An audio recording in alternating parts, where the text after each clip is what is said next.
चलिए आज हम लोग देखेंगे about the next very popular thermodynamic process. You call it isothermal process.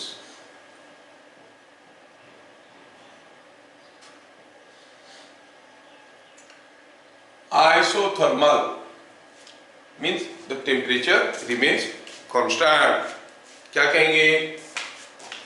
It is the thermodynamic process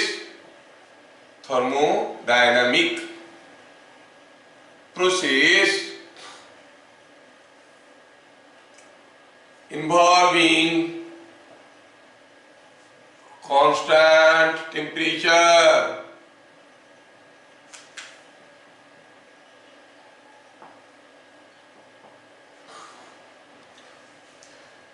thermodynamic process involving constant temperature मतलब temperature constant है, pressure and volume बदल रहे हैं. सोचो तो जब भी हम कोई गैस की टेम्परेचर की बात करते थे, again repeat the fundamental definition, what is temperature.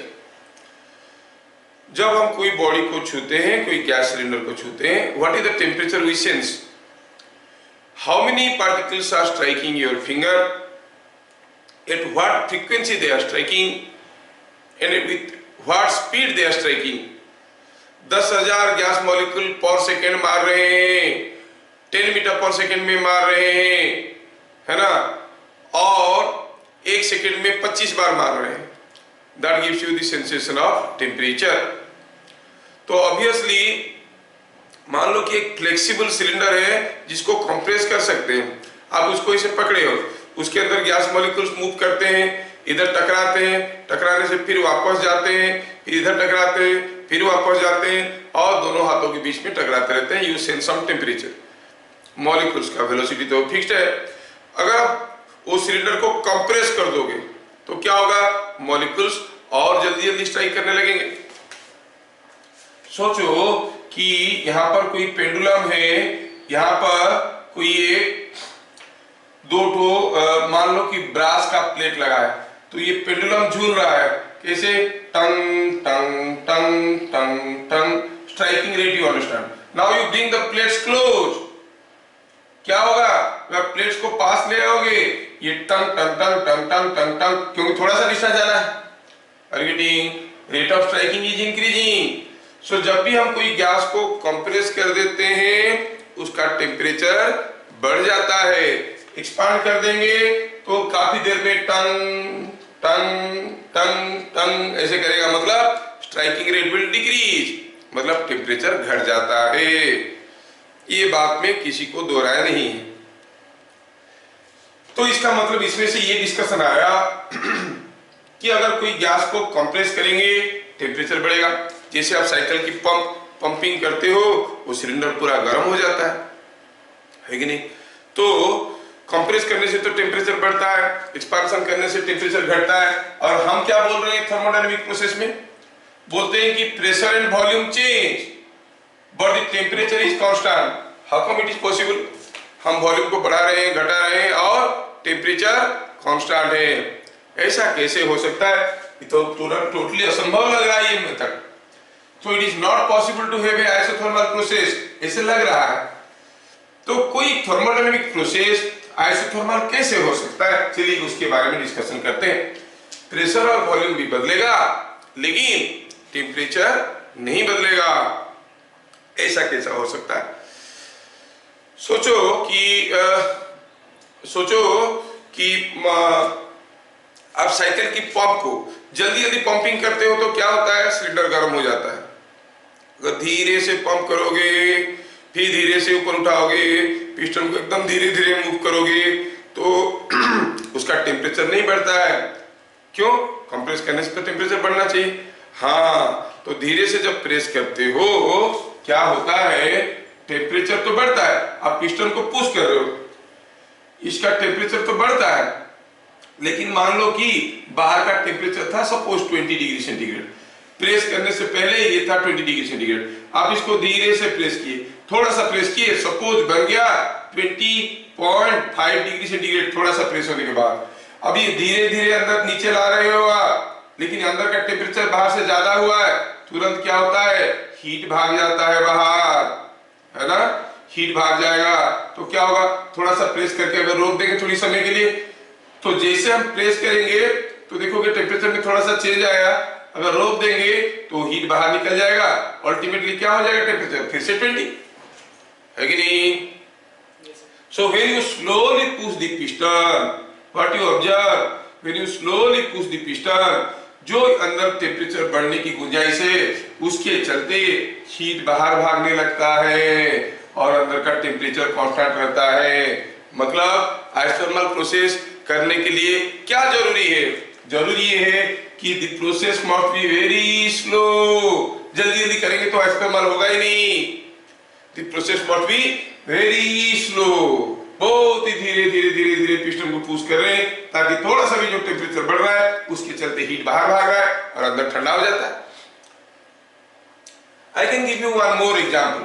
Suppose हम कहेंगे ये कोई एक मेटल ब्लॉक है और ये कोई एक रफ सरफेस है, इस मेटल ब्लॉक को आप यहां से खींच के यहां तक लाना है आपको। आप अगर इसको फटाक से इसे खींच के लाओगे और नीचे छोड़ोगे तो लगेगा गर्म हो गया है।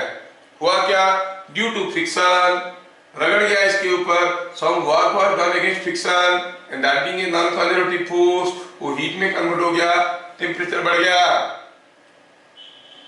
लेकिन अगर सेम ब्लॉक को धीरे से ऐसे लेके जाएंगे यहां तक, बहुत ही धीरे धीरे धीरे धीरे धीरे धीरे लेके यहां तक आएंगे, work done against friction will be the same because the force is same, displacement is same, but धीरे धीरे लेके जाने में आप देखोगे ये ब्लॉक गर्म नहीं हुआ। क्यों, क्योंकि the rate of heat generation was slower than the rate of heat dissipation to the surrounding. Surrounding को हीट डिसिपेट भी हो रहा था गर्म होने के कारण, तो जितना जल्दी जल्दी डिसिपेट हो रहा था उससे धीरे धीरे हीट जनरेट हो रहा था, इसलिए टेम्परेचर बढ़ नहीं रहा था। सडनली ले लिए तो इतना जल्दी हीट जनरेट हो गया कि heat doesn't get sufficient time to dissipate to the surrounding, तो बॉडी का टेम्परेचर बढ़ गया। If you take this block very fast from here to here you will find ये गर्म हो गया। दो बार ऐसे ऐसे कर तो गर्म हो जाएगा, धीरे धीरे ऐसे ऐसे करो इसका टेम्परेचर नहीं बढ़ने वाला क्योंकि हीट डिसिपेट हो रहा है। Exactly that way you can think here. I'm trying to explain you in all exaggerated ways. तो यहाँ पर अगर आप पिस्टन को धीरे धीरे पुश करते हैं तो gas is compressed but the temperature does not rise. Why? Because any rise in temperature causes a heat flow in the outward direction. Similarly, when you slowly expand, any fall of temperature involves heat flow in the inward direction. Temperature remain constant. तो कोई process isothermal होने के लिए पहला condition क्या हुआ, it should B a slow process. दूसरा, अच्छा स्लो होना काफी नहीं है। सपोज हम बोलेंगे ये जो सिलेंडर है it is made up of would, would के अंदर से हीट जल्दी से बाहर नहीं भाग सकता, आप धीरे धीरे भी प्रेस करोगे तब भी ये टेम्परेचर बढ़ेगा लेकिन हीट बाहर नहीं जा पाएगा, तो फिर तो टेम्परेचर बढ़ेगा ही बढ़ेगा। मतलब दो चीज होना जरूरी है, the enclosure must be thermally conducting and the process must be slow। दोनों होगा तब जाके ये प्रोसेस आइसोथर्मल प्रोसेस कहलाएगा।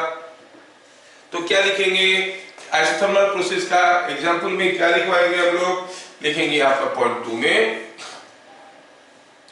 Slow compression of gas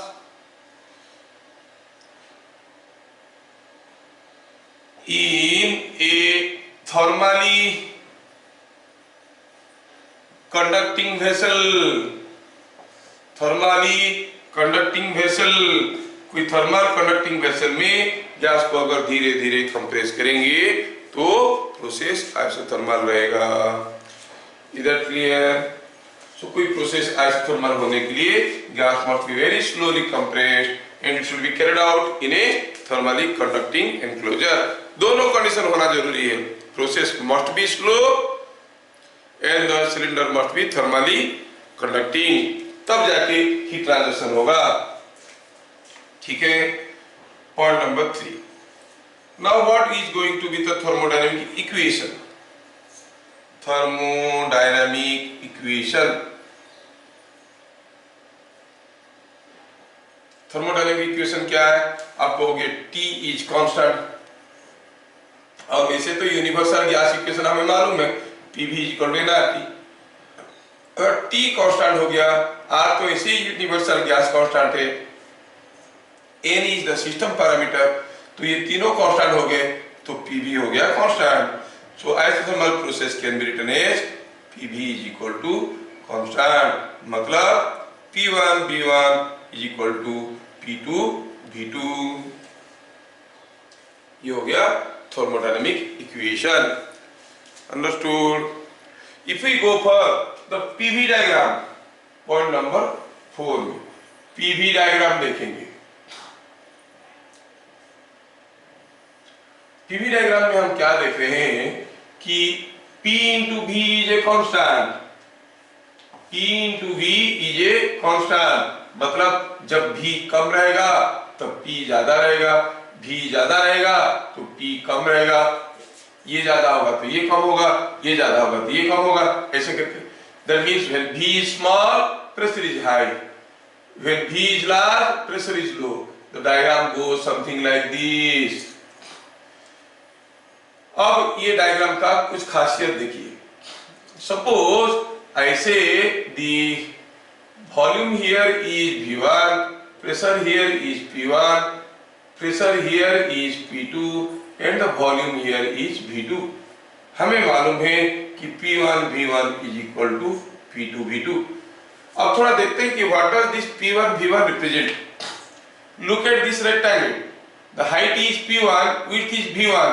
P1 V1 is the area of this rectangle. What is P2 V2? Height is P2, width is V2. P2 V2 is area of this rectangle। मतलब ये thermodynamic process का जो PV diagram है, उसके ऊपर आप कोई भी पॉइंट लीजिए और उसको कोऑर्डिनेट एक्सिस के साथ एक रेक्टेंगल बनाइए, तो उस रेक्टेंगल का एरिया कांस्टेंट है। तो ये जो कर्व बन रहा है, इसलिए इस कर्व का नाम पड़ता है क्या?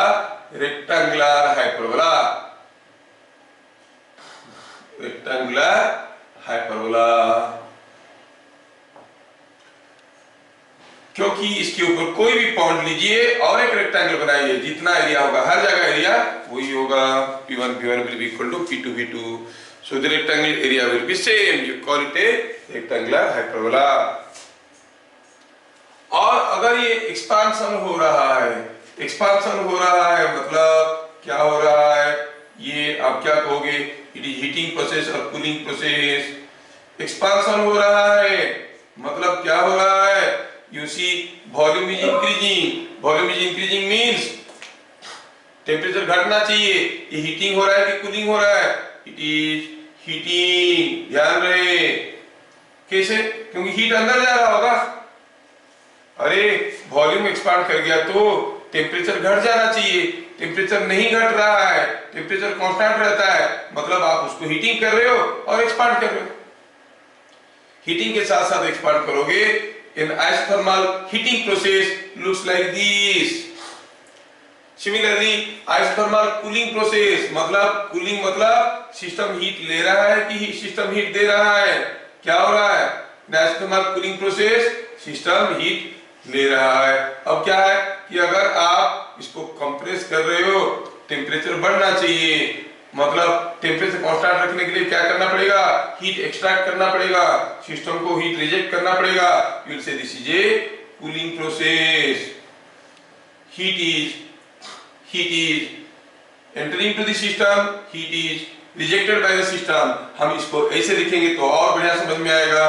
हीट सप्लाइड, हीट रिजेक्टेड, मतलब इस केस में delta Q will be positive, इस केस में delta Q will be negative. देखो कितनी गहरी बात है, आपको समझ में आया कि नहीं? चेक कर लो।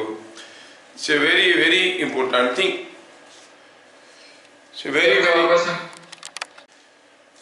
एरो मार्क नीचे की तरफ हुआ ऐसे, मतलब वॉल्यूम एक्सपांड कर रहा है। वॉल्यूम एक्सपांड करने से क्या होता है? टेम्परेचर फॉल कर जाता है।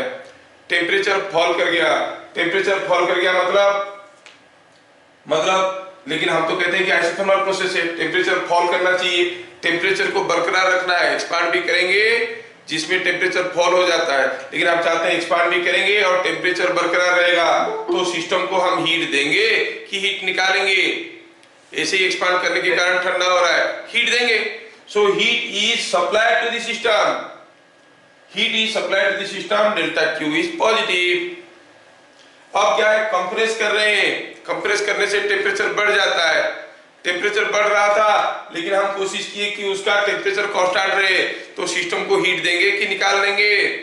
सिस्टम से हीट निकाल लेंगे। That means during this process, if it is an isothermal process, temperature constant है, मतलब heat is continuously rejected by the system.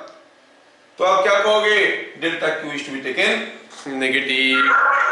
समझ में आया? Yes sir. अभी हमें निकालना है what is the work done in isothermal process. PV diagram तो हम लोग देख चुके हैं। अगर हमें निकालना है work done in isothermal process,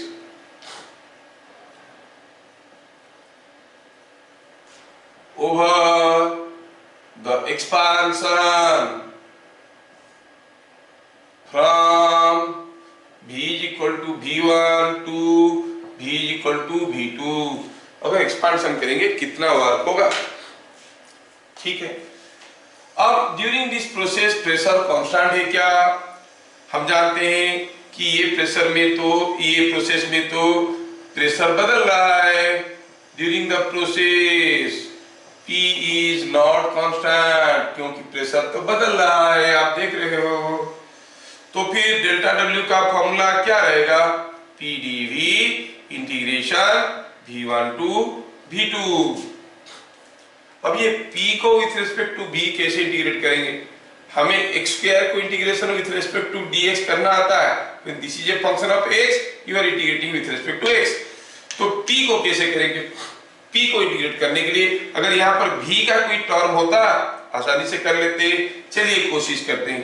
हमें मालूम है कि PV is equal to nRT, और ये बात आइसोथर्मल प्रोसेस की चल रहा है, ये सारा चीज कांस्टेंट है।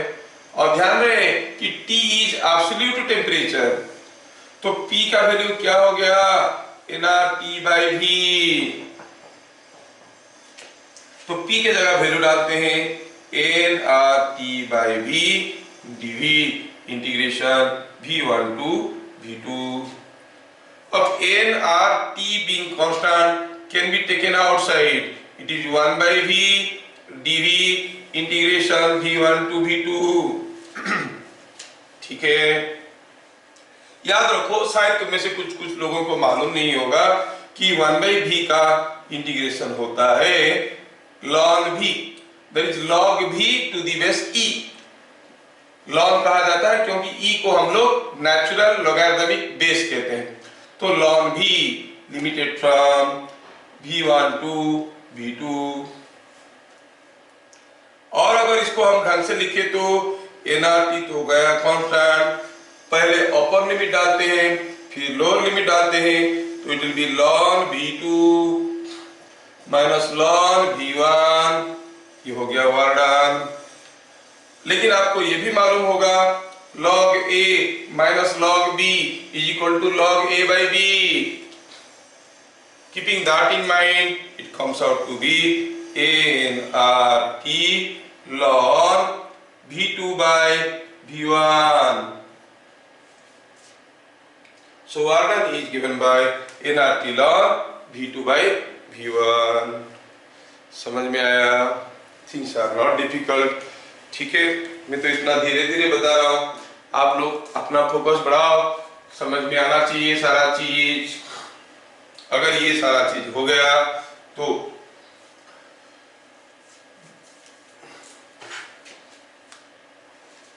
हम क्या कहेंगे?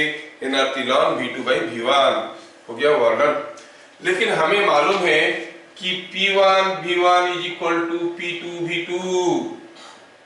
इसका मतलब V2 by V1 का वैल्यू क्या हुआ? Same as P1 by P2।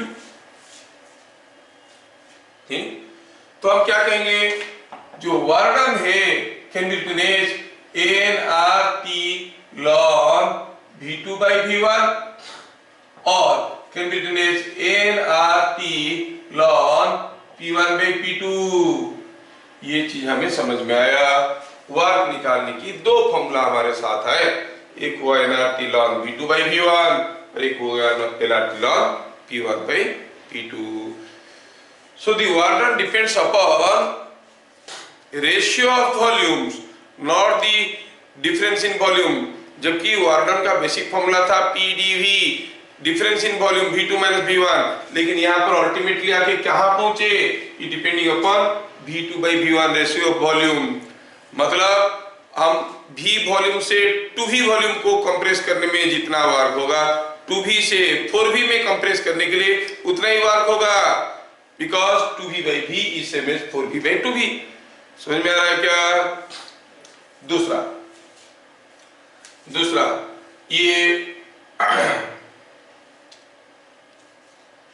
ये जो चीज अभी हम लोग देखे, अभी V से 2V करने में जितना वर्क होगा, 2V से 4V करने में उतना वर्क होगा, उस चीज को थोड़ा ग्राफिकली समझते हैं।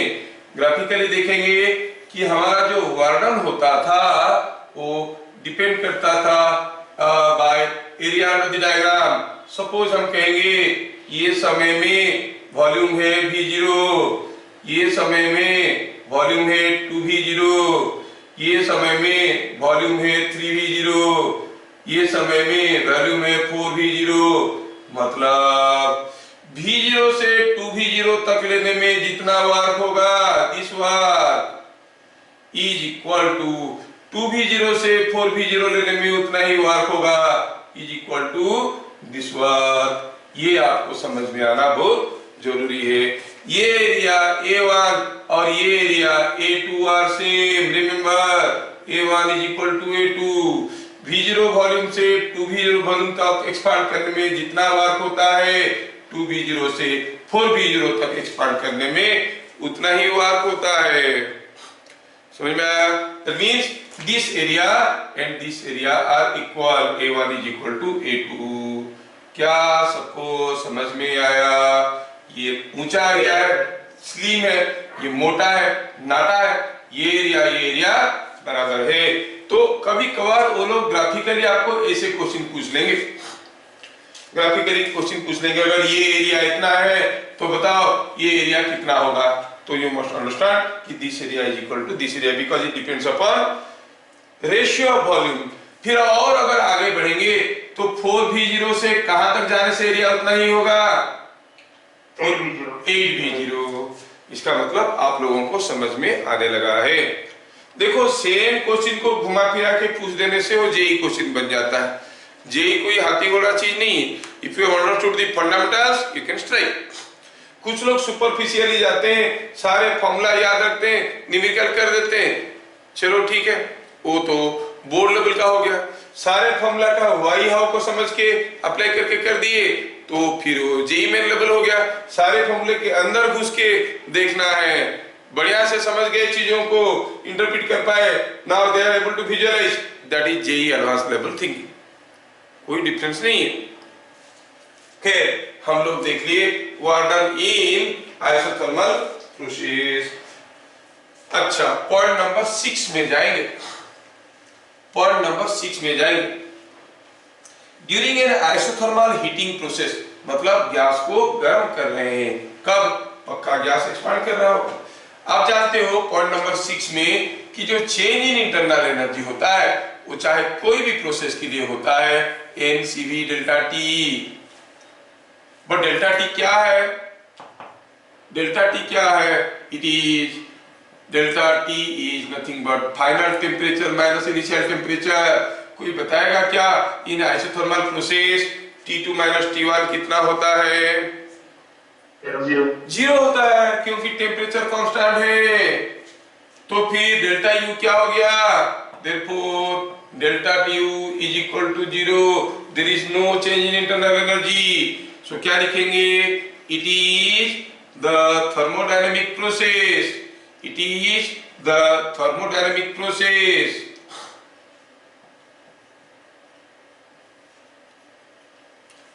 thermodynamic process in which internal energy remain constant।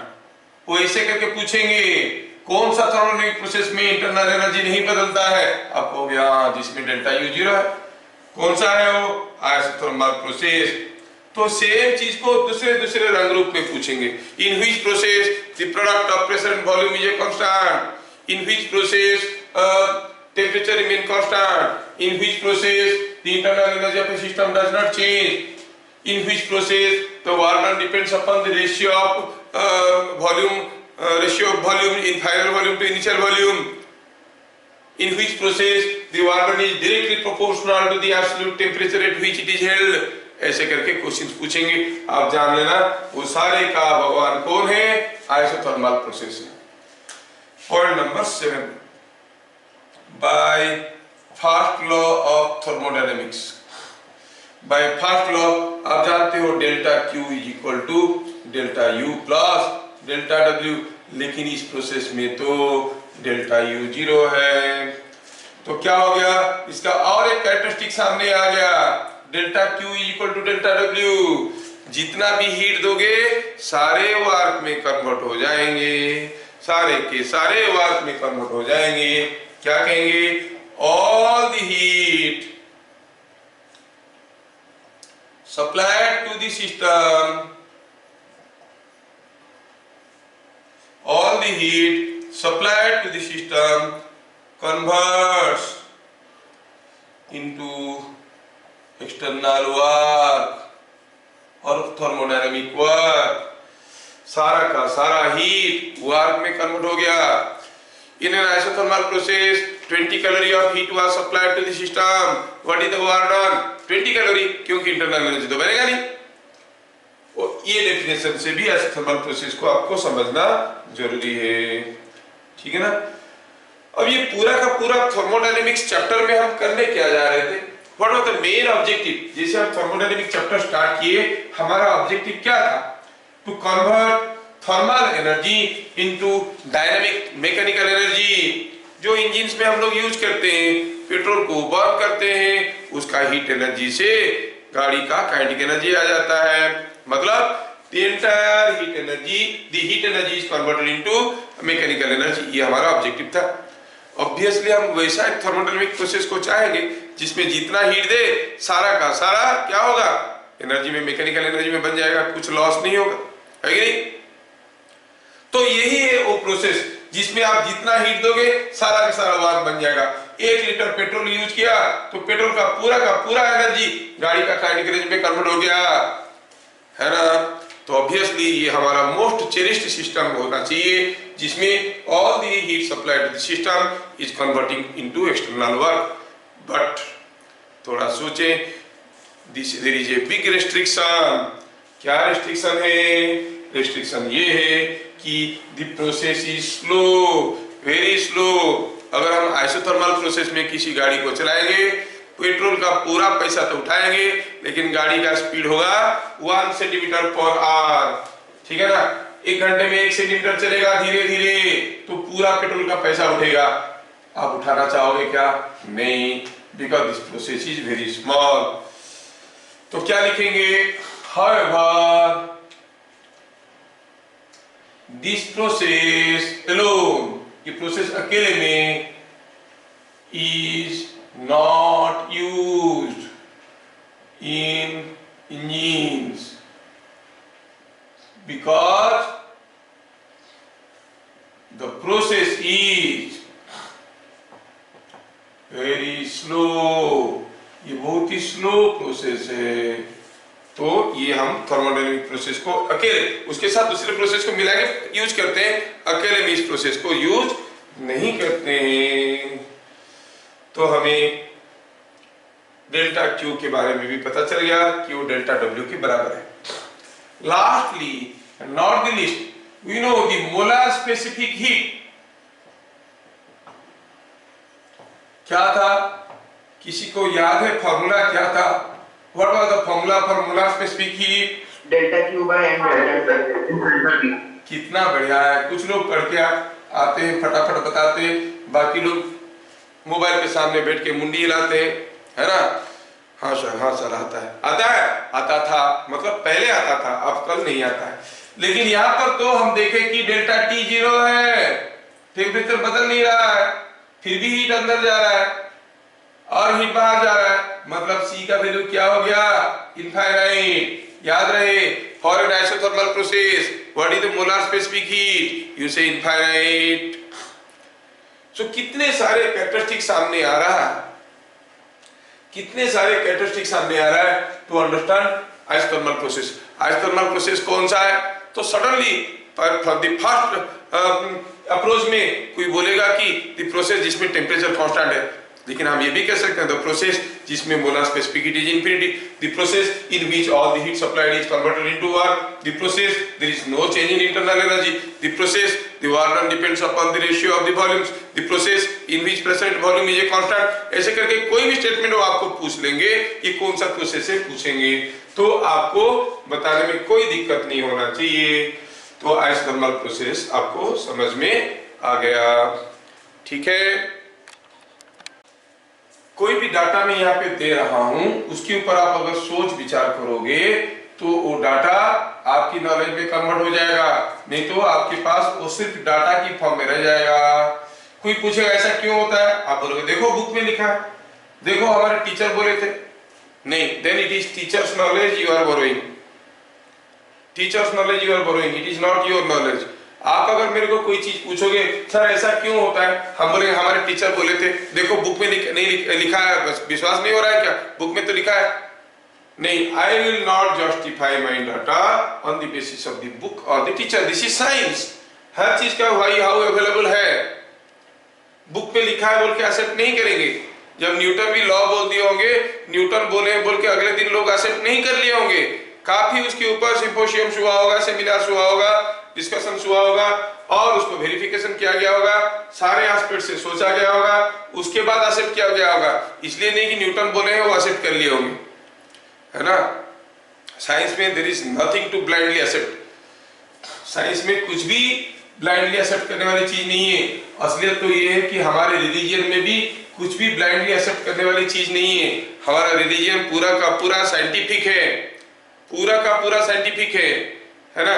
लेकिन हम लोग उस साइंस को नहीं समझ पाने के कारण रट्टा मार देते हैं, कार्तिक के महीना में नॉनवेज नहीं खाना चाहिए, अरे मछली नहीं खाना चाहिए, अरे उसके पीछे भी साइंस है। साइंस देखो कि उसी समय में दिस फिश ब्रीड, तो वहां पर उनका पॉपुलेशन बढ़ता है, तभी अगर करोगे तो that will be harmful to you and to the ecosystem.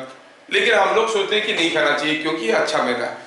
हम लोग असली लॉजिक को मिस कर जाते हैं और फालतू के लॉजिक को पकड़ के हम लोग चलते रहते हैं। तो फिर क्या बन जाता है, जो साइंस था वो सुपरस्टिशन में बन जाता है, इट बिकम्स सुपरस्टिशन, है कि नहीं।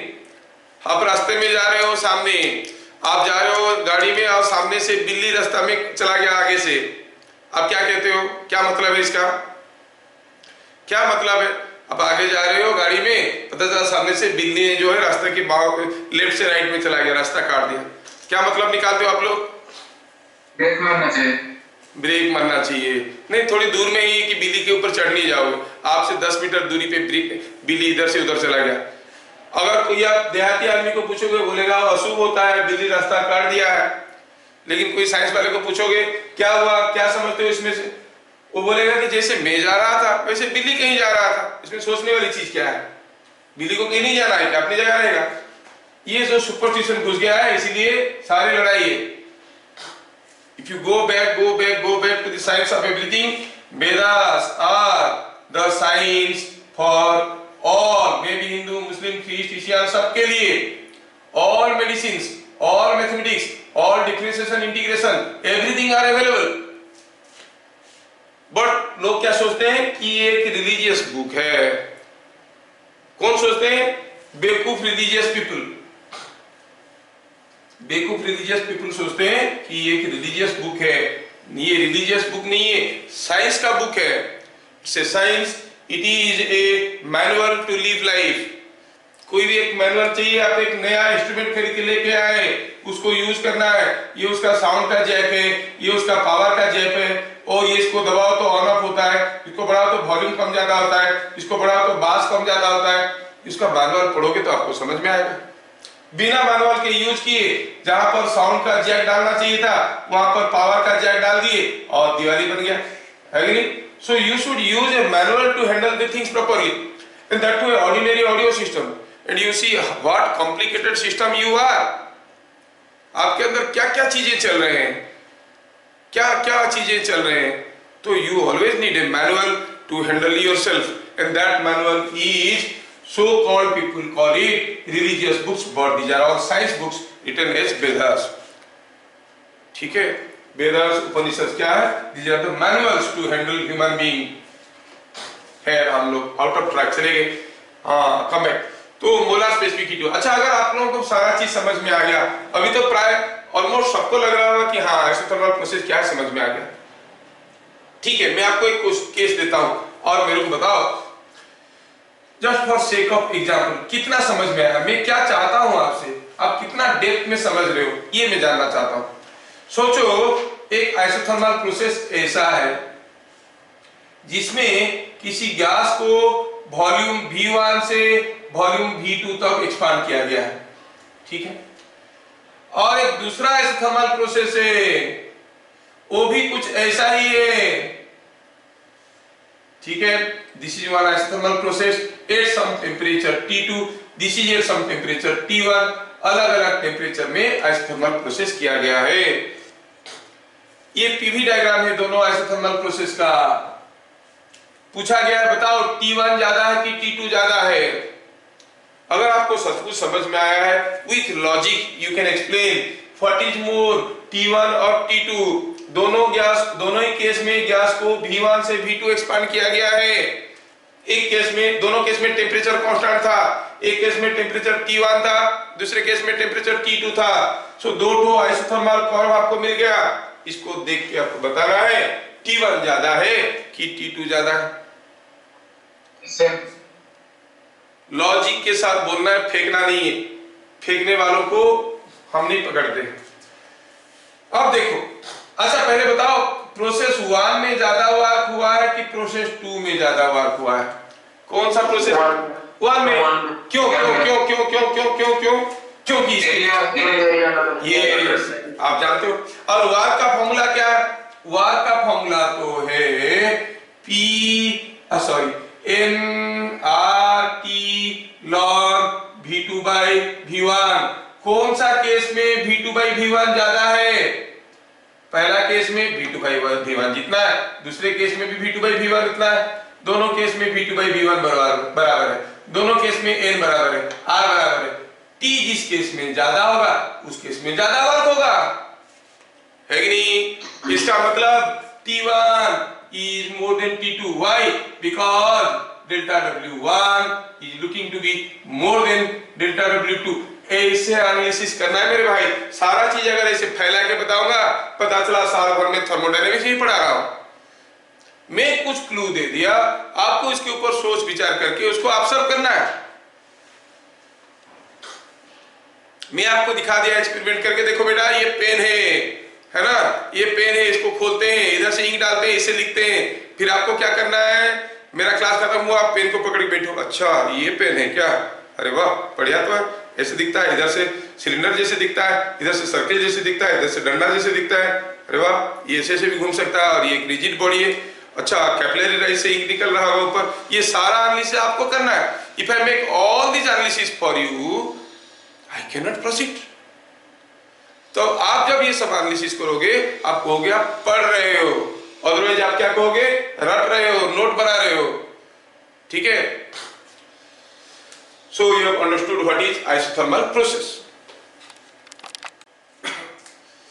Now next thermodynamic process is called adiabatic process. Adiabatic process क्या है ये थर्मोडायनेमिक प्रोसेस?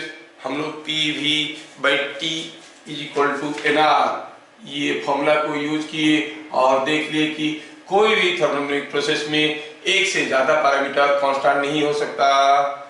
ज्यादा से ज्यादा एक कांस्टेंट होगा, मतलब कोई भी थर्मोडायनेमिक प्रोसेस में कम से कम दो पैरामीटर को वेरी करना चाहिए। P कांस्टेंट रहा, Vt बदल गए आइसोबारिक, V कांस्टेंट रहा, Pt बदल गए आइसोकोरिक, T कांस्टेंट रहा, Pv बदल गए आइसोथर्मल, और तो कुछ बाकी रहा ही नहीं। फिर ये प्रोसेस क्या है, चलो देखते हैं। हम बोले कम से कम दो पैरामीटर को बदलना चाहिए, ऐसे भी हो सकता है कि तीनों बदल रहे हैं, तीनों बदल रहे हैं, ये भी हो सकता है। तो क्या कहेंगे, it is the thermodynamic process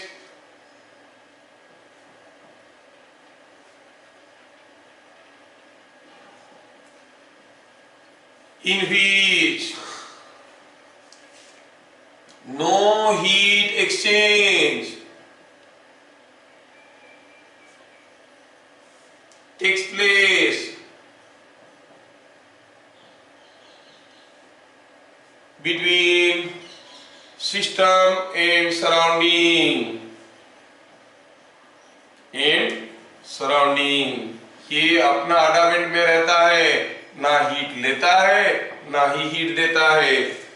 ऐसा कोई एक थर्मोडायनेमिक प्रोसेस को कहेंगे एडियाबैटिक प्रोसेस।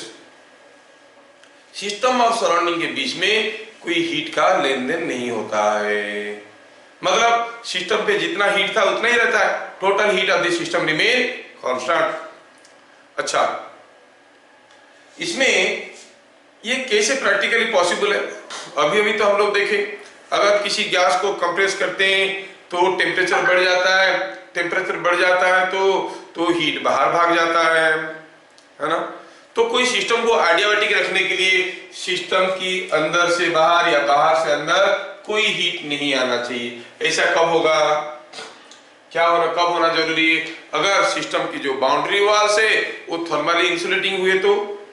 नहीं, कोई थर्मोकूल का सिलेंडर है, मोटा सा थर्मोकूल वाल वाला, उसके अंदर कोई गैस को कंप्रेस कर रहे हो या अच्छा, it is the thermodynamic process in which no heat exchange takes place between system and surrounding. और हम लोग ये वेल रियलाइज कर चुके हैं कि जब भी कोई गैस को कंप्रेस करेंगे टेम्परेचर बढ़ेगा तो हीट बाहर भागेगा, एक्सपांड करेंगे ठंडा होगा तो बाहर से हीट अंदर आएगा। और बोल रहे हैं कि नहीं, हीट गैस का कंप्रेशन एक्सपांशन चलता रहेगा लेकिन हीट लेन देन नहीं होगा। ये कैसा पॉसिबल है, पॉसिबल है, कैसा होगा, सपोज कोई सिलेंडर में कोई गैस है, मैं अगर एक गैस को सडनली प्रेस कर देता हूं, ठीक, सडनली प्रेस कर दिया तो टेम्परेचर बढ़ गया, अब हीट बाहर भागेगा, लेकिन जब मैं प्रेस कर रहा था तब हीट बाहर भागने के लिए मौका नहीं पाया, क्योंकि इतना जल्दी मैं प्रेस कर दिया, इसको बाहर भागने के लिए मौका नहीं मिला। Are you getting? So during the process there was no heat exchange, afterwards हुआ बात अलग है।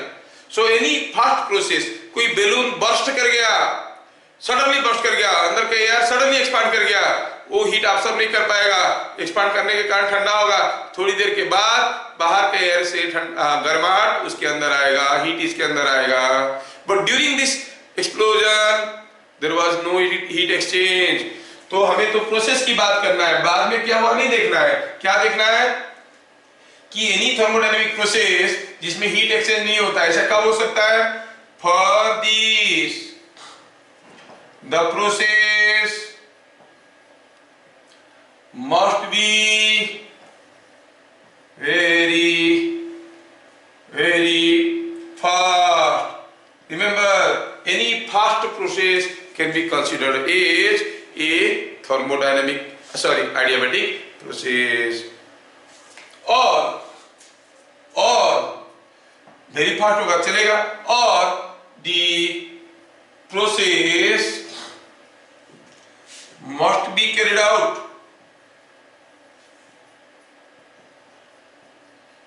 in a thermally insulating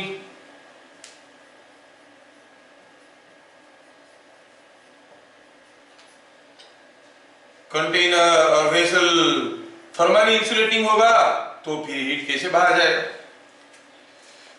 नहीं, हीट नहीं जाएगा। मान लो कि वुडन सिलेंडर है, कोई साइकिल पंप पहले मिलता था, अभी भी मिलता है, दुकान में देखोगे बाइसाइकिल का जो पंप है वो वुडन सिलेंडर में बम्बू का बनाते हैं।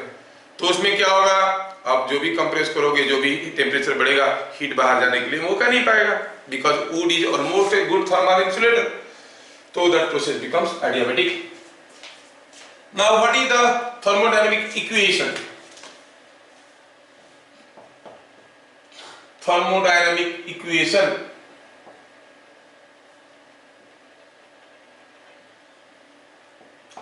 ऐसा एक प्रोसेस के लिए थर्मोडायनेमिक इक्वेशन क्या होता है PV to the power gamma. आ गया गामा, यहाँ पर ये कांस्टेंट होता है. आप पूछोगे सर क्यों होता है इसका प्रूफ भी है. स्कूल वाले कभी कभी बड़े मजे लेके पूछते हैं, तो इसका डिराइवेशन भी करेंगे. PV to the power gamma कैसे हुआ कांस्टेंट, डिराइवेशन करने में थोड़ा 15-20 मिनट लगे जाएगा, तो इसलिए मैं सोचता हूँ कि अभी मैं क्लास को आगे बढ़ाता हूँ, फिर डेरिवेशन किसी में करके दे दूंगा 15-20 मिनट का डेरिवेशन. ठीक है, थोड़ा सा लंबा सा डेरिवेशन है, थोड़ा मैथमेटिकल जगलरी है, उसमें कुछ डिफरेंशिएशन इंटीग्रेशन वगैरह यूज होता है, तो मैं उसको सेपरेटली कर दूंगा एक class to derivation of PV to the power gamma is a constant, और आपको मैं वीडियो दे दूंगा. आप लोग अभी फिलहाल इसको एक्सेप्ट कर लो. इसका थर्मोडायनेमिक इक्वेशन क्या हुआ? PV to the power gamma is a constant. Gamma क्या था? Cv by Cp की Cp by Cv. हाँ, Cp by Cv था. मतलब कौन से टाइप के गैस, अभी तक जितना प्रोसेस किए हम लोग, उसमें हाइड्रोजन गैस लो या ऑक्सीजन हो या आर्गन हो या नियन हो, फर्क नहीं पड़ता था, क्योंकि गैस किस चीज का है, किस टाइप का है, कोई फर्क नहीं पड़ता था. चाहे वो आइसोबारिक हो, आइसोबारिक में फर्क पड़ता था, लेकिन इसमें हाँ दूसरे प्रोसेस में आइसोबारिक में भी तो गामा आता था. Gamma was coming how much is the work delta U by delta Q was equal to 1 by gamma, ऐसे आता था, गामा के ऊपर डिपेंड करता था. लेकिन यहाँ पर गामा गैस का जो मतलब थर्मोडायनेमिक इक्वेशन में जरूरत नहीं पड़ता था, लेकिन अभी थर्मोडायनेमिक इक्वेशन में गैस का कैरेक्टरिस्टिक सामने आ गया. Adiabatic process for hydrogen will be PV to the power 7 by 5 is a constant. Adiabatic process for argon will be PV to the power 5 by 3 is a constant. है ना? तो ये आपको समझ में आना जरूरी है. What gas, वो ऐसे पूछ लेंगे आपको, what gas is used such that if during the process no heat exchange takes place between system and surrounding, the thermodynamic equation becomes PV to the power 5 by 3 is a constant. तो आप कहोगे it must be a monoatomic gas. नहीं, तो आपको समझ में आना चाहिए कि गामा की जगह 5 by 3 लिया गया है. तो चीजों को उल्टा पुल्टा करके समझो. अच्छा, थर्मोडायनेमिक इक्वेशन हो गया PV to the power gamma is a constant, और हमें पहले से ही मालूम है कि PV by T is a constant. ये तो मालूम है कोई भी सिस्टम के लिए. अगर मैं P को in terms of V and T लिखना चाहूंगा तो कहेंगे कि P is proportional to T by V. क्यों? P will be T by V into constant, so you say P is proportional to T by V. इसका मतलब PV to the power gamma is a constant can be written as, कैसे लिख सकते हैं इसको? Beat number 1 लिखेंगे, इसको beat number 2. तो बीट नंबर 2 में P के जगह T by V लिखो तो क्या आ जाएगा? 10 T by V to the power gamma minus 1 is a constant. For an adiabatic process, T और V का रिलेशन हुआ, PV to the power gamma is a constant. T और V का relation हुआ, TV to the power gamma minus 1 is a constant. समझ में आया क्या? मैं P के जगह एक constant into T by V लिख दिया. P के जगह एक constant into T by V लिख दिया, तो T ऊपर रह गया, एक V इसके करके ऐसे आ गया. क्या आ गया? TV to the power gamma minus 1. और हमें क्या मालूम है? हमें मालूम है कि V can be written as T by P. V is proportional to T by P. इसका मतलब V के जगह अगर T by P लिखेंगे क्या आएगा? देखो तो P into T by P to the power gamma is a constant. तो ये सिंप्लीफाई करके लिखो तो क्या मिलने वाला? ये हो गया T to the power gamma by P to the power gamma minus 1. ऊपर एक P, नीचे P to the power gamma, तो कट के हो गया P to the power gamma minus 1 is a constant. समझ में आया क्या? T to the power gamma by P to the power gamma minus 1 ये कांस्टेंट। देखने में कितना सुंदर रंग रूप में दिख रहा है, लेकिन पूछने के लिए लोग क्या पूछेंगे मालूम है? कोई दूसरा पूछ लेंगे। जैसे हम कहेंगे यही इक्वेशन को just for sake of confusing you, for the sake of confusing you, I can say t to the power gamma is equal to p to the power gamma minus 1 into constant, है ना? और t to the power gamma is proportional to p to the power gamma। अब इसको ऐसे लिख सकते हो ना, ऐसे लिख सकते हो t to the power gamma by gamma minus 1 is equal to or proportional to p to the power gamma minus 1। नहीं, और अगर हम कहें गामा माइनस 1 कैसे रहेगा? ये रहेगा, निकल जाएगा। दोनों तरफ 1 बाई गामा माइनस 1 का ले लो, रूट्स ले लो, तो क्या मिलेगा? इधर आ जाएगा गामा, अरे p square is proportional to p cube, तो लिख सकते हैं ना t to the power 2/3 is proportional to p cube root ले लेंगे। क्या मैं समझा पा रहा हूं? Yes sir. हाँ, तो t to the power gamma by gamma minus 1 is proportional to p ऐसे दे दिया। अब इसको मैं और फर्दर लिख सकता हूं t to the power gamma r by gamma minus 1 is proportional to p to the power r क्या है? Universal gas constant. And what is gamma r by gamma minus 1? What is gamma r by gamma minus 1? It was Cp। तो क्या मिल गया? आप कहोगे p to the power r is proportional to t to the power Cp। बताओ कौन सा thermodynamic process है? आप बोलोगे बाप रे क्या क्वेश्चन दिया, पता चला सिंपल सा प्रोसेस है। कौन सा?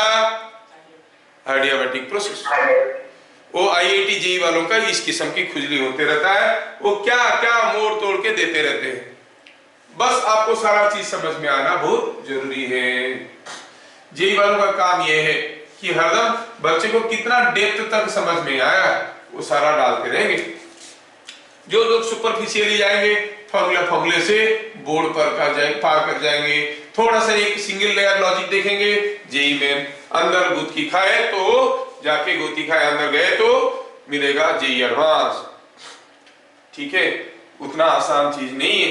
और देखो तो अभी सारे बच्चे आईआईटी जेईई के लिए तैयारी करना शुरू कर दिए हैं। हर क्लास 10 के बाद मुझे आईआईटी जेईई करना है, जबकि मेहनत करने के लिए तैयार नहीं है। सारा टीचर ऑनलाइन में जेईई एडवांस ही पढ़ा रहे हैं, कुछ दूसरा पढ़ा नहीं रहे, इससे नीचे कोई पढ़ा ही नहीं रहा। क्यों? क्योंकि वहां पर उनको कोई डाउट पूछने वाला नहीं है। खुल के सामने आए, नंबर दे दे, व्हाट्सएप नंबर या फिर ईमेल आईडी डाउट पूछने के लिए, फिर देखो अगले दिन गायब हो जाएंगे। इतने में के कॉमन प्लेटफॉर्म तो अगले दिन गायब हो जाएंगे। खैर, तो ये हो गया number 3। Number 4, point number 4. Now what about your delta Q in this process? PV diagram देखेंगे तो ये डायग्राम कुछ ऐसा होता है। ये P है, ये V है। हमें मालूम है कि PV to the power gamma is a constant, और गामा हरदम Cp by Cv होने के कारण मोर देन 1 है। Gamma is always more than 1। अच्छा, क्योंकि Cp is more than Cv। अच्छा, ये बात है। तो ये जो PV टू पर गामा ये कांस्टेंट हुआ, उसमें आप अगर ध्यान से देखोगे तो देखोगे कि अगर P भी कम होगा तो P ज्यादा होगा, V ज्यादा होगा तो P कम होगा, क्योंकि रिलेशन ही कुछ ऐसा है, दोनों का आपस का रिलेशन ही कुछ ऐसा है। So the diagram looks something similar to that of isothermal curve, but not exactly similar। देखने में इस किस्म का होता है। वहां पर तो रेक्टेंगुलर हाइपरबोला होता था, लेकिन इसमें इसका कोई नाम नहीं है। ठीक है, आप क्या कहोगे? ऐसा कोई एक डायग्राम को देख के क्या कहोगे? ये एडियाबैटिक हीटिंग था कि एडियाबैटिक कूलिंग था? कोई गेस कर सकता है? हीटिंग। अरे भाई, अभी अभी तो बताए एडियाबैटिक का मतलब ना हीट अंदर जा रहा है ना हीट बाहर जा रहा है, तो हीटिंग और कूलिंग कैसे होगा? It was just an adiabatic expansion, no heating no cooling. अगर उल्टा एरो मार्क दे देंगे एडियाबैटिक कंप्रेशन, ना हीट अंदर जा रहा है ना अंदर से बाहर आ रहा है। मुझे लग रहा है कि आप लोग का दिमाग जो है कि एडियाबैटिक सिस्टम है, ना नॉलेज अंदर जा रहा है ना अंदर से बाहर आ रहा है, ऐसा है क्या? हमें आइसोथर्मल करना पड़ेगा, सिस्टम को धीरे धीरे जाएगा, ठीक है ना। तो अभी क्या देख रहे हैं, एडियाबैटिक हीटिंग है कि कूलिंग है? अरे सर हीटिंग क्या होगा कूलिंग क्या होगा, तो हीट जाता नहीं है अंदर, रास्ता बंद है। तो ये पीवी आप कहोगे इसको एडियाबैटिक एक्सपांशन, उल्टा एरो मार दीजिए तो एडियाबैटिक कंप्रेशन, ऐसा करके करना है। नंबर 5 बड़ा इंटरेस्टिंग चीज है ये। हम क्या देखें, as there is no heat exchange, there is no heat exchange। तो आप क्या कहोगे, what is delta Q?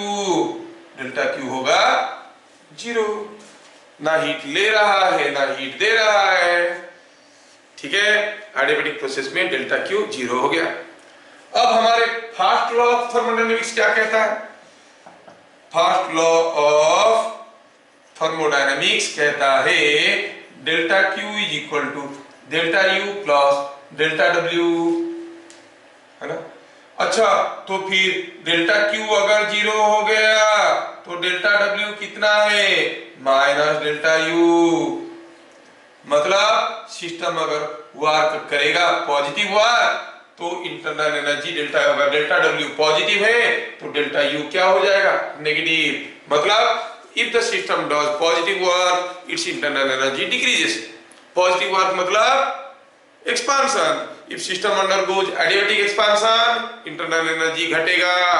System undergoes adiabatic compression, internal energy बढ़ेगा। समझ में आया क्या? तो क्या लिखेंगे? क्या समझ में आया? हर चीज को हम नहीं फैला सकते, आपको फैला फैला के समझाना है। मैं जैसे बताया हूं पहले से, प्ले स्टोर से हम ऐप को डाउनलोड करते हैं, ठीक है। डाउनलोड करने तक काम हमारा है, इंस्टॉल करने के काम आपका है। आपको देखना है ये माइक्रोफोन एक्सेस करेगा क्या, फाइल्स मैसेजेस को एक्सेस करेगा क्या, वीडियो कैमरा को एक्सेस करेगा क्या। हाँ करते जाओगे तो ये पूरा इंस्टॉल होता है। वैसे ही मेरा काम हुआ, मैं डाउनलोड कर दिया आपके सर पे, आप उसको अभी फैलाओ। फैलाने वाली बात बहुत आसान है। क्या देखे, the work done in adiabatic process is at the expense of internal energy। मतलब if positive work is done by a system, internal energy will decrease। It means adiabatically gas expands, internal energy decreases। adiabatically gas compress, internal energy increases। है कि नहीं? और logically भी सोचो, कोई gas को suddenly compress कर दोगे, टेम्परेचर बढ़ गया, इंटरनल एनर्जी बढ़ गया। कंप्रेशन करने से वर्क डन क्या हुआ? नेगेटिव। वर्क डन नेगेटिव हुआ तो डेल्टा यू क्या हुआ? पॉजिटिव। इंटरनल एनर्जी बढ़ गया। समझ में आ रहा है? कोई गैस को एक्सपांड कर दोगे सडनली, कोई बैलून बर्स्ट कर गया, सडन एक्सपांशन हो गया, तो एडियाबैटिक एक्सपांशन हो गया, तो क्या होगा? उसका टेम्परेचर घट जाएगा एक्सपांशन के कारण। वो एक्सपांशन हुआ तो डेल्टा डब्ल्यू पॉजिटिव है, डेल्टा यू क्या होगा? नेगेटिव। टेम्परेचर घट गया था ना, तो इंटरनल एनर्जी घटेगा।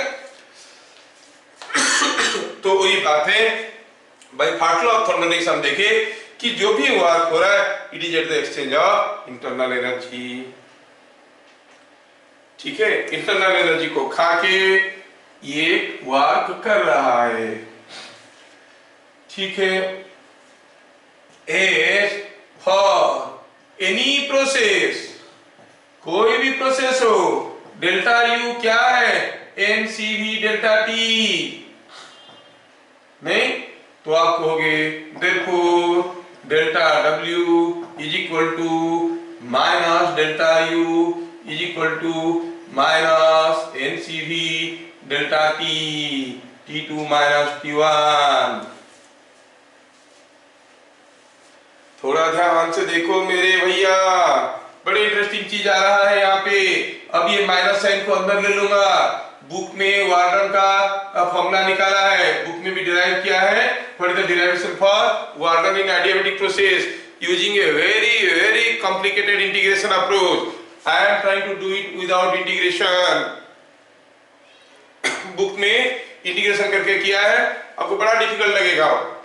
देख लेना बुक का derivation to find out the work done in an adiabatic process. कैसे क्या PdV लिया, इंटीग्रेट किया V1 टू V2, फिर P को आप एक्सप्रेस किए और इन टर्म्स ऑफ V और गामा टर्म अंदर आएगा, इंटीग्रेट करो, लिखो। बहुत लंबा चौड़ा प्रोसेस है, लेकिन हम तो इंटेलिजेंट है।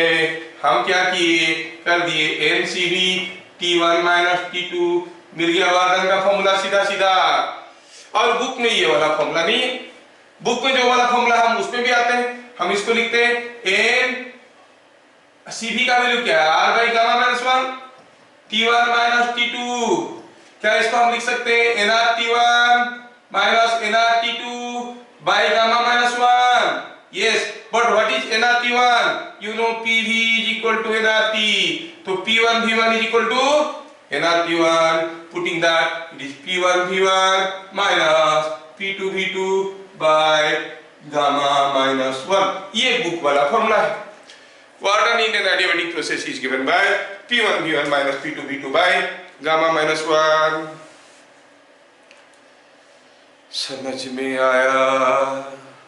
Yes, sir. Yes, sir. Book वाला मेथड देखोगे धुआं निकल जाएगा। ठीक है, तो बुक में ये वाला मेथड दिया है, हम लोग दोनों में हमारे पास दो मेथड हो गया और आसानी से निकाल दिए फ्रॉम द बेसिक कांसेप्ट। क्योंकि डेल्टा क्यू तो 0 है, तो delta W is minus delta U, यहां से निकल गया सारा चीज। तो एडियाबेटिक प्रोसेस में वार्डन भी हमें समझ में आ गया। अगर वार्डन समझ में आ गया तो आखिरी चीज बच गया है जिसको बताना था, वो था मोलार स्पेसिफिक हीट। तो molar specific heat in an adiabatic process, molar specific heat in an adiabatic process is given by delta Q by N delta T। और डेल्टा Q तो 0 है, इसका मतलब स्पेसिफिक हीट 0 है। वो पूछेंगे कौन सा थर्मोडायनामिक प्रोसेस में स्पेसिफिक हीट 0 है, आप कहोगे ये एडियाबेटिक। हाइड्रोजन का कौन सा थर्मोडायनामिक प्रोसेस में स्पेसिफिक हीट 7 कैलोरी पर मोल है, और Cp का वैल्यू होता है मतलब आइसोबारिक। हाइड्रोजन का कौन सा थर्मोडायनामिक प्रोसेस में स्पेसिफिक हीट 3 कैलोरी पर मोल होता है, 5 कैलोरी पर मोल होता है, आप कहोगे ये स्पेसिफिक हीट होता है आइसोकोरिक, है ना। अलग अलग केस में अलग अलग वैल्यू होता है। कौन सा केस में इनफाइनाइट होता है, आइसोथर्मल। कौन सा केस में 0 होता है specific heat, molar specific heat, आप कहोगे एडियाबेटिक। तो ऐसे करके हर एक सिस्टम को अलग अलग चीज तरीके से आपको याद रखना पड़ेगा। नॉट ओनली फ्रॉम डेफिनेशन कि खाली दिया होगा कि हीट एक्सचेंज नहीं हो रहा है तो कौन सा प्रोसेस है, वो पूछेंगे कौन सा प्रोसेस में सारा का सारा वार्क, जितना भी वार्क होता है उतना ही इंटरनल एनर्जी में चेंज आ जाता है। कोई भी एक फास्ट प्रोसेस, बैलून एक तो बर्स्ट कर गया, कौन सा प्रोसेस बन गया। पंपिंग ऑफ बाइसाइकिल कौन सा प्रोसेस है, आपको हो गया अरे हम हवा जब ठोसते हैं तो साइकिल में जल्दी जल्दी मारते हैं तो नहीं जाएगा, इसलिए उसको हम कहते हैं एडियाबेटिक प्रोसेस। तो एक प्रोसेस को not only by it's definition but by it's characteristics हमें जानना बहुत जरूरी है। ठीक है, तो एडियाबेटिक प्रोसेस के बारे में मैं बता दिया। अब इतना सारा पढ़ने के बाद एक जगह आके हम लोग कंफ्यूजन में फंस गए। कंफ्यूजन को अगली क्लास क्लियर किया जाएगा। क्या है, हम देखें कि आइसोथर्मल प्रोसेस देखने में कुछ ऐसा है, एडियाबेटिक प्रोसेस देखने में कुछ ऐसा है। और जब मैं पीवी डायग्राम के बारे में दे रहा था तब मैं बहुत तिगड़म खा रहा था। क्या बोल रहा था, अगर type of gas, amount of gas और पीवी डायग्राम दे दिया है तो हम सारा कुछ निकाल सकते हैं उसके बारे में। नहीं, warden, change in internal energy, heat exchange, molar specific heat, सब कुछ निकाल सकते हैं। लेकिन तकलीफ तो ये हो रहा है कि दोनों को तो देखने से एक जैसे लग रहा है, पता ही नहीं चल रहा है कि कौन एडियाबेटिक है कौन आइसोथर्मल है। Just merely looking at the graph, how to know the process is adiabatic or isothermal? What is the difference between the two curves, देख के कैसे पता करेंगे? अगर सेम पीवी प्लेन में दोनों डायग्राम दिया गया है, इसमें से कौन सा आइसोथर्मल है, कौन सा एडियाबैटिक है, कैसे पता करेंगे? ये चीज हमें सोचना है, क्योंकि प्रोसेस ही नहीं समझ पाएंगे तो फिर काम क्या करेंगे आगे, है ना? तो अब ये रह गया बाकी आपके लिए अगले क्लास के लिए सोचने के लिए, ठीक है? सोचने के लिए बाकी रह गया, अगले क्लास में देखेंगे how to recognize a PV diagram as adiabatic और आइसोथर्मल। फिर उसके बाद ये चारों प्रोसेस के ऊपर ढेर सारे न्यूमेरिकल करेंगे और फिर हम लोग देखेंगे पॉलीट्रोपिक प्रोसेस, ठीक है? थोड़ा सा देखेंगे what is a polytropic process और उसको बहुत ज्यादा एक्सपांड करेंगे जेई क्लास में पॉलीट्रोपिक प्रोसेस को, ठीक है? तो आज की सभा हम लोग यहाँ पे समाप्त करते हैं। Thank you for coming and giving an extra time. मजा आया क्या सबको? Yes sir. चलो तो ठीक, नेक्स्ट मिलेंगे वेडनेसडे को 4:30 में। ओके, तब तक के लिए जय हिंद। जय हिंद सर। Thank you.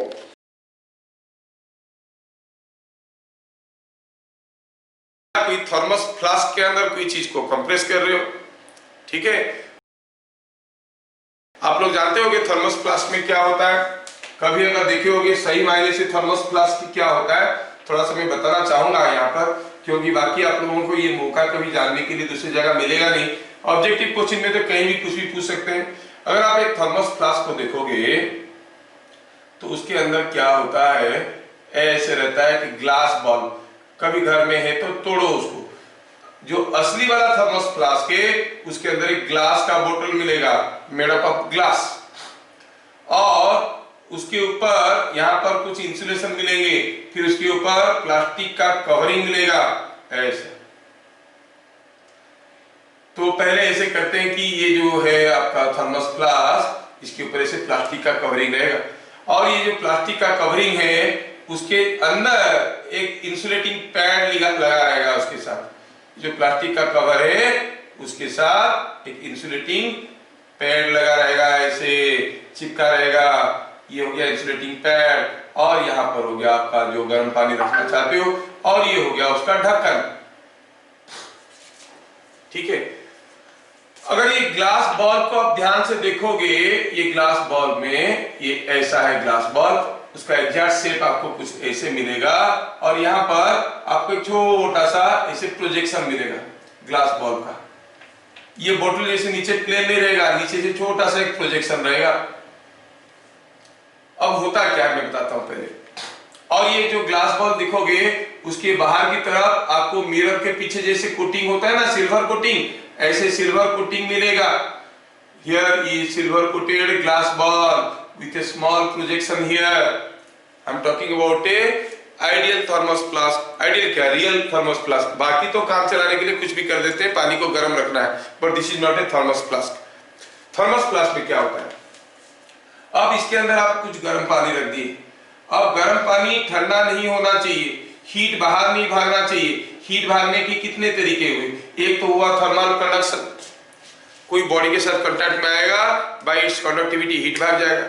दूसरा हुआ थर्मल कन्वेक्शन, कोई फ्लूइड मीडियम के साथ कांटेक्ट में आएगा, फ्लूइड इसके साथ कांटेक्ट में आएगा, गर्म हो जाएगा, फिर बाहर जाएगा, वो हीट को छोड़ के वापस आ जाएगा, थर्मल कंडक्शन। तीसरा हुआ थर्मल रेडिएशन, यहां से रेडिएशंस निकल रहे हैं और वो निकल जाएंगे बाहर। रेडिएशन के बारे में भी हम लोग डिस्कशन किए थे हीट ट्रांसफर चैप्टर में। तो these are the three ways this body can lose heat. We want to restrict all the three. We want to restrict all the three. तीनों को बंद करके उसको टेम्परेचर कायम रखना चाहते हैं। तो पहले हम देखेंगे कि उसका थर्मल कंडक्शन ना हो, तो क्या करते हैं, ये जो बोतल है, बोतल की आउटसाइड वॉल पे थर्मल इंसुलेटिंग थर्मोकूल जैसा चीज से उसको लपेट देते हैं ताकि उसके अंदर से हीट नहीं जा पाएगा। तो दिस लेयर, प्लास्टिक वाले के अंदर जो लेयर है, it is to prevent thermal conduction. Thermal convection को कैसे रोकेंगे? थर्मल कन्वेक्शन को रोकने के लिए क्या चाहिए? कोई फ्लूइड मीडियम इसके कांटेक्ट में आएगा तो हीट अब्सॉर्ब करेगा, करके फिर बाहर लेके छोड़ देगा, फिजिकली मूव कर जाएगा। तो इसलिए उसको बंद करने के लिए क्या करते हैं, ये जो रीजन है ग्लास बोतल और प्लास्टिक बोतल का बीच का स्पेस, वहां से एयर को निकाल लेते हैं। अब एयर को कैसे निकालेंगे? सोचो, ये जो आपका ग्लास बोतल था उसके नीचे एक छोटा सा होल रहेगा। They will connect it to a suction pump, pump लगा के हवा सोख देंगे तो क्या होगा, इसका अंदर का हवा भी निकलेगा और ये वाला जो साइड का हवा है ये भी इसी होल से निकल जाएगा बाहर, इधर से होते हुए ऐसे करके सारे हवा बाहर निकल जाएगा। सारा हवा को सक करने के बाद वो अरेंजमेंट रहता है मोल्टेन ग्लास का, ग्लास को मेल्ट करके एक ड्रॉप यहां से गिरेगा और रास्ता को बंद कर देगा, वो ये से निकला रहता है। Reading drop of molten glass, melting glass को डाल दिए, वो आके बैठा, यहाँ पर आके जम गया। अब क्या हो गया, यहाँ पर से हवा और नहीं जा सकता, मतलब हवा तो निकल गया था लेकिन अंदर आने के लिए कोई रास्ता और नहीं है। सो यहां से हीट बाय थर्मल कन्वेक्शन नहीं जा पाएगा। फिर क्या करते हैं, यहाँ पर सिल्वर कोटिंग करते हैं। सिल्वर कोटिंग करने से क्या होगा, बाय थर्मल रेडिएशन अगर निकलेगा, thermal radiation sir electromagnetic waves, you can say this is having all the properties same as that of light, that also undergoes reflection, refraction, सारा चीज वो फेनोमेनन ओबे करता है। तो अगर ये रिफ्लेक्ट, ये पॉलिश सरफेस नहीं होगा तो थर्मल रेडिएशन भेद के निकल जाएगा। जैसे हम यहाँ पर मोबाइल चलाते हैं, मोबाइल का सिग्नल ये वॉल को पेनिट्रेट करके टावर में चले जाता है, वैसे ही ये निकल जाएगा। इसलिए क्या करते हैं, यूजुअली ये लो टेम्परेचर सोर्स होने के कारण ये वेरी लो फ्रीक्वेंसी का रेज होते हैं और थर्मल रेडिएशंस होते हैं, तो यहाँ पर सिल्वरिंग कर देने से वो रिफ्लेक्ट करते रहते हैं अंदर ही अंदर, बार बार ऐसे ऐसे रिफ्लेक्ट करते रहते हैं, बाहर जा नहीं पाते हैं। तो ये are prohibiting thermal radiation by silvering the walls of the glass. We are prohibiting thermal convection by evacuating the air between the two walls. We are prohibiting thermal conduction by putting an insulating material on the wall of the outer shield. तीनों को बंद करते हैं तो अंदर का चीज गर्म रहता है, अगर इसको बार बार आप खोलते रहोगे तो रेडिएशन फिर भाग जाएंगे, है ना, तो फिर ठंडा हो जाएगा।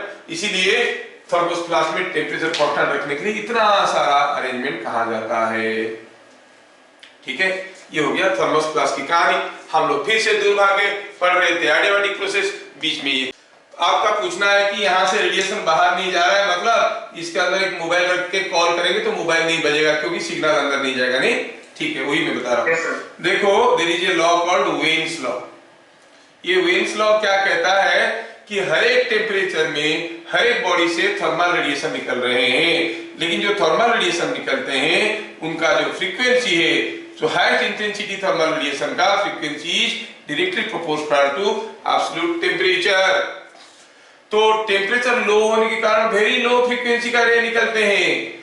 लो फ्रीक्वेंसी का रे पेनिट्रेट नहीं कर सकता। आपके ऊपर हम लाइट डाल के फोटो उठाते हैं तो आपका फेस का फोटो उठता है, अगर एक्सरे डाल के फोटो उठाएंगे तो आपका सेल्फी में क्या उठेगा मालूम है, आपका स्केलेटन उठेगा, क्योंकि वो अंदर घुस जाता है। जितना ज्यादा फ्रीक्वेंसी होगा वो पेनिट्रेट कर पाएगा। ये लो टेम्परेचर सोर्स होने के कारण लो फ्रीक्वेंसी होता है, ये पेनिट्रेट नहीं कर पाता है। लेकिन आपका मोबाइल का फ्रीक्वेंसी तो बहुत ज्यादा है, it is in gigahertz, not even in megahertz, gigahertz में पूरा वॉल को, पहाड़ को पेनिट्रेट करके आ जाता है। तो थर्मोप्लास्ट किस खेत की मूली, समझ में आया? सो मोबाइल रखोगे तो आएगा, मोबाइल में रिंग आएगा, इसका मतलब किसका मोबाइल चुरा के, हाँ, किसका मोबाइल का चोरी करके पता चला थर्मोप्लास्ट में डाल दिया, बेचारा कॉल कर रहा है और पकड़ नहीं पा रहा है, ऐसा नहीं हो सकता, है ना, दिमाग रखा करो। कहाँ आ गया?